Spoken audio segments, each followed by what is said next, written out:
Hello everyone. Today I want to show you the PC working.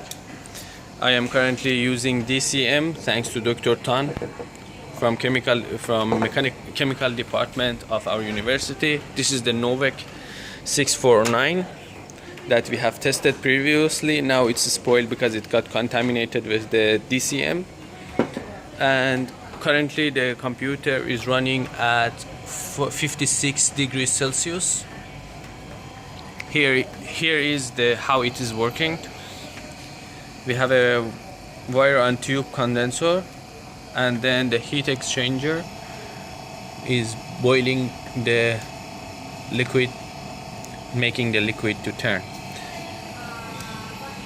The most importantly, we can see that the bubbles are also coming back and turning a full cycle in the system, which means that the bubble pump effect is working properly.